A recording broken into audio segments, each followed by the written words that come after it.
IELTS writing এ স্টুডেন্টসরা সাধারণত কি কারণে মার্কস বেশি হারায় সেটা কি জানতে চান? দেখেন, আইএলটিএস রাইটিং এ যদি আপনাকে বেস্ট মার্কস তুলতে হয়, এক্সামিনাররা কিন্তু এটাই ইভ্যালুয়েট করে না যে আপনি কত বেশি লিখতে পারছেন, বরং তারা প্রথমে যেটার উপরে জাজমেন্ট খাটায় সেটা হচ্ছে আপনি আপনার থটস, আপনার ইনফরমেশনটা কতটা সুন্দর করে অর্গানাইজ করে প্রেজেন্ট করতে পারছেন। কারণ অনেক স্টুডেন্টসই এটার কারণে মার্কস হারায়, কারণ তাদের রাইটিং এর আনসারটা কিন্তু দেখতে খুবই আনস্ট্রাকচার্ড লাগে অথবা র্যান্ডম লাগে। স্ট্রাকচার না থাকার কারণে কিন্তু আপনি প্রথম ইমপ্রেশনটাই রং করে দিচ্ছেন এবং তারপরে তো অটোমেটিকলি আপনার ব্যান্ড স্কোর সেখানেই নেমে যাবে। সো আমি আপনাদের সাথে আজকে শেয়ার করব আইএলটিএস রাইটিং এ যারা বেস্ট পারফর্মার্স তারা কি ফরম্যাটে তাদের এসএস গুলোকে সাজায় লেখে, স্পেশালি ফর টাস্ক 1। প্রথমে তারা যেটা করে, ইন্ট্রোডাকশনে যে প্রশ্নটা দেওয়া আছে সেই প্রশ্নটাকে প্যারাফ্রেজ করে নিজের মতো করে বুঝায়। এটা দিয়ে বুঝায় যে এই গ্রাফে বা চার্টে কি আছে সেটাকে প্রমাণ করে দেখায় যে হ্যাঁ, আমি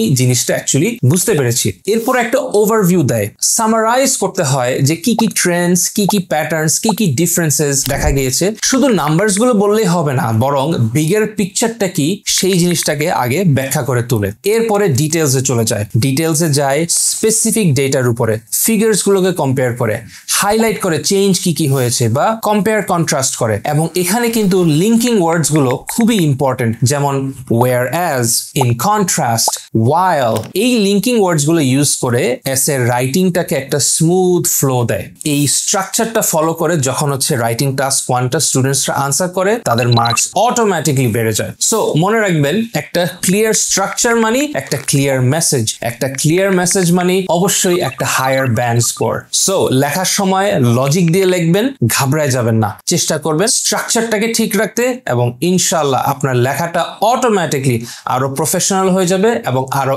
একাডেমিক হবে। রাইটিং এ যদি আপনি কিছু স্ট্রাকচার দেখতে চান যে অ্যাকচুয়ালি বেস্ট পারফর্মার্সরা কিভাবে লেখে, আমি কিছু রিসোর্স আপনাদের জন্য কম্পাইল করেছি।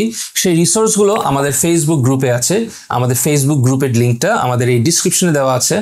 এবং আমাদের এরকম আরো ভালো ভালো টিপস পেতে অবশ্যই ফ্লুয়েন্টোকে ফলো করুন।